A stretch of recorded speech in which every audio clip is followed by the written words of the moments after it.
Our next question, big question, really big question here.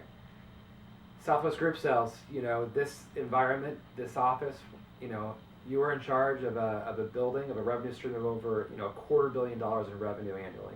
We've talked a little bit about over 100 associates, 100 managers.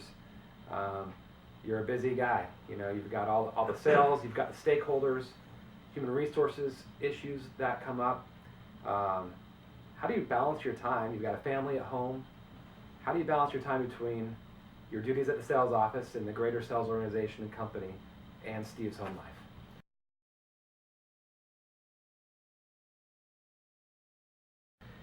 Yeah, that is a great question, Andy, because if you think about, we're all very busy, and we all get very busy with whatever we let ourselves get busy with. The term, the whirlwind, in our business profession is, it's real. Tasks, duties, whether you have Post-its, whether you have to-do lists, whether you keep it on an iPhone, or whether you try to keep it all in your head. It can be very daunting, and there's a lot of work, and how do you get it all done, and get it all done well, because we all take a lot of great pride in the work that we do. For me, it's a couple things. One, if you're starting a family, you're part of a family, you're getting ready to have a family, or you are currently raising children, whatever your scenario is, you have to just remember that you have to schedule and make time.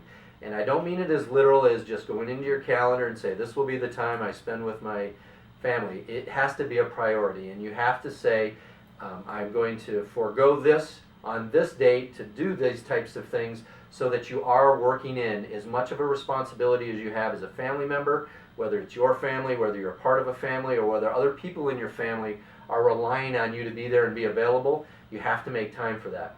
And I think that becomes very rewarding. The other two things really kind of fall in line together. If you have a hobby, stay true to that hobby. Don't put it on the wayside. Don't say that's something I'll do tomorrow. If it's as simple as carving out 15 minutes of your day to be able to do it, try to spend that time doing it. It gives you a fresh perspective. It relaxes your mind. It puts your mind into a different era of, or a state, if you will, of engagement around what you're doing in your activity, and it allows you to provide a more fresh perspective moving forward. And I would also say that it's really important to take care of ourselves.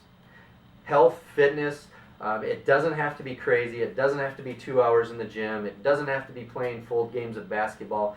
But if you can find, again, 15 minutes to 30 minutes to take care of yourself, to find some form of exercise, whether it be while you're watching TV or whether it be through a nutritional program that you're on, but really try to take care of yourself, because the daily rigor and the work that we put ourselves through and the stress that comes with that takes its toll. And the more you can do for yourself to take care of yourself, the sharper you'll be, the more engaged you'll be, and the better you'll be for yourself, and you'll be far more productive for those around you. So kind of taking that balanced approach is really important. But there's no doubt that you can't run from all the work and the demands of the work environment, but you have to focus on how you're going to take care of yourself. And that's kind of how I've done it, and it's really starting to, for me, it gives me a good sense of accomplishment on a lot of levels.